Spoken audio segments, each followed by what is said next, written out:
Hi YouTube, my name's Asha and this is my first video blog, and I thought I might start today by just giving you a bit of a overhaul view into how I live and a little bit of an insight into ways and tips and tricks of living a little bit less heavily on the Earth's crust. The first thing I wanted to talk about today was living with others in mind, so that's living selflessly instead of selfishly. Whether these others are animals or people or plants, regardless of what it is, it's just kind of having an awareness of the fact that your direct activities and your behavior completely directly affects the welfare and quality of life of other beings on this earth. The first thing that I had to get okay with was the concept of missing out.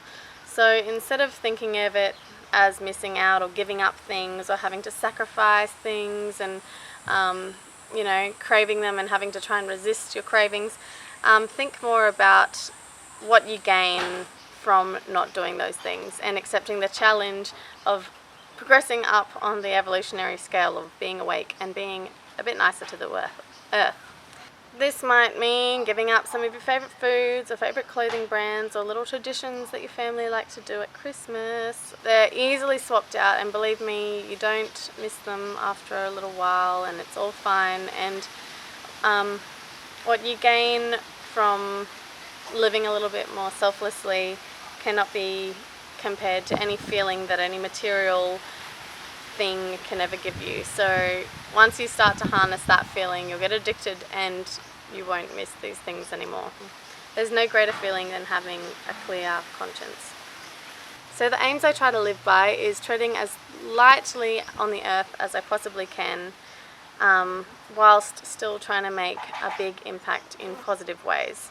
Firstly, living waste-free has been a big challenge and now is completely a hobby, obsession, way of life. Would never ever go back, and I've learned so much through it and gained heaps through it, and hopefully am slowly teaching other people how to do the same. It's such an amazing way to live, and it gives you so much power knowing that your consumer dollars is a voice, and you can actually change things and change people's minds and change people's views on sustainability and the earth just by standing up for what you believe in a very firm way. I don't use any packaging that's not biodegradable, no plastics, no polystyrene, no styrofoam, nothing non-biodegradable at all. And I actually don't even use new jars or new cans of things.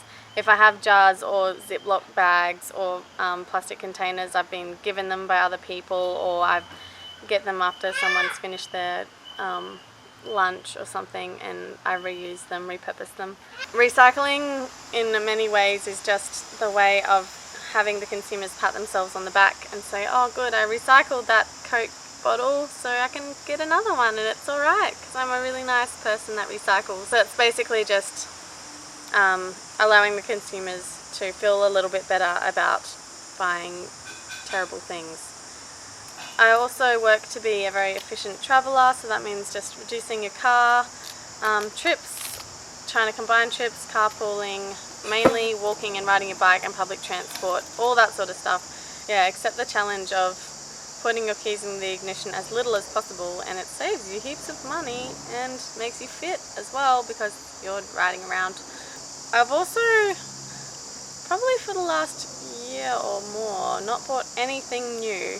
So basically, if I do need something, I'll figure out a way to get it. So whether that be ask the wonderful friends or family you've got around you, you ask the gigantic Facebook community if they have something that they don't want anymore that they're throwing out, because invariably, you've got a lot of people on there and they all have various different lifestyles and everything, and they will normally deliver. One time I asked if I could have someone's laptop that they didn't want anymore, and I had a myriad of laptops to choose from. Also, Gumtree, roadside throwouts, op shops, and nice snazzy suitcase rummages are good places to get stuff.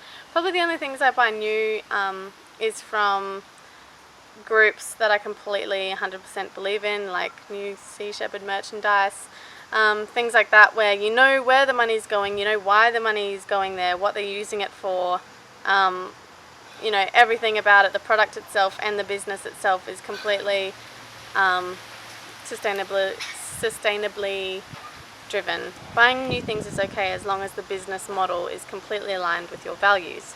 But basically the universe has delivered almost everything that I've needed for the last couple of years in a really crazy and specific way sometimes, like an exact style of shoe that I want and I might find it on the beach or something.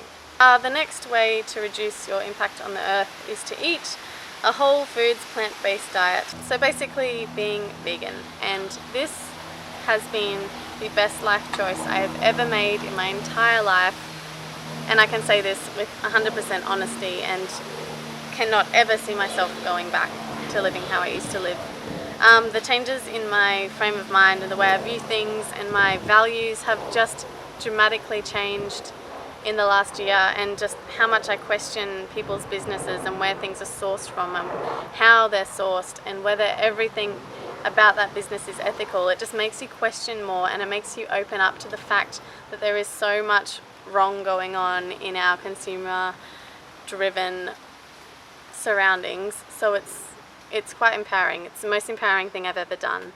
And I lived 10 years as a vegetarian, and a lot of that time I was eating fish because I went vegetarian as a kid, and my parents told me that I had to eat fish, and I thought, oh, eating fish is alright. Through doing a bunch of research into trying to find sustainable ways to buy fish, I realised that there wasn't actually such thing as sustainable fishing.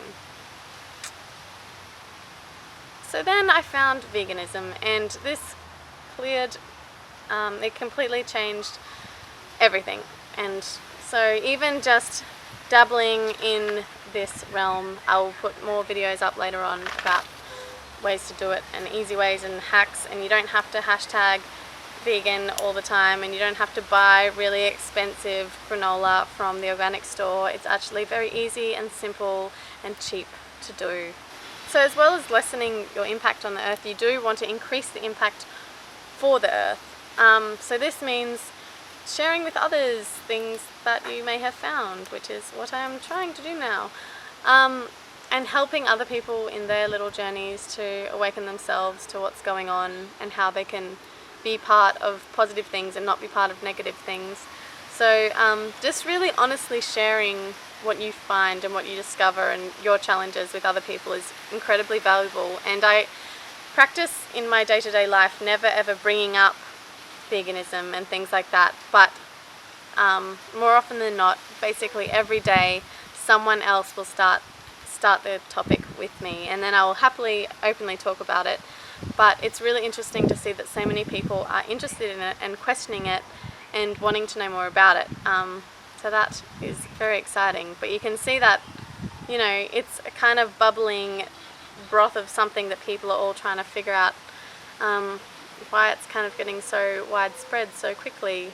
Another way of creating a positive impact is paying attention to what's going on in your environment, and that means having a little bit of attention on the politics, you know, knowing what's happening with the reef and with new dams being built and with new coal seam gas mining or coal mines and all that sort of stuff. There's always petitions going around and stuff.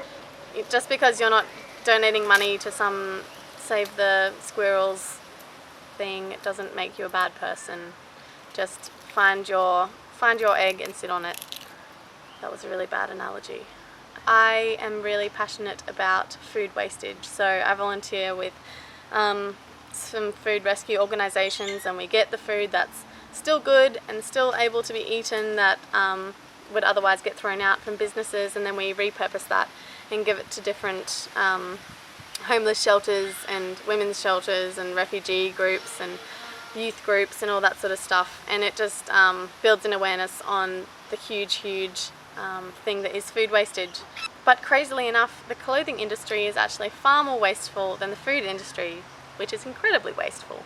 So not buying new clothes, not going into new stores, op shopping, vintage shopping, all that sort of stuff is a huge thing that you can do. And not throwing out your clothes, maybe just like sew them and alter them and make them look cool again, or swap them with your friends, or borrow them off your friends. Another thing that is a big part of my life is rescuing and rehabilitating wildlife, and that's completely due to my parents having done it for my whole upbringing. So we have a few permanent residents at the moment, including some battery hen rescued chickens, a corella that cannot be released because he was way too young when we found him, and a possum that was born without any back legs that obviously can't survive in the wild very well. But yeah, other than that, we've had hundreds of animals come through our house that have been hit or injured or something in whatever way, and we rehabilitate them for days or weeks or months, and a lot of the time we've been able to release them, which is really exciting. Yeah, you can always keep an eye out, and there's always, if you don't want to do it yourself, there's groups like ONAR and RSPCA, and even your local vet knows people like our family, and they'll hand the animals on. So basically I try not to use up any resources, try to put as little demand on the system as possible, and try and expand my voice of making change as much as I can.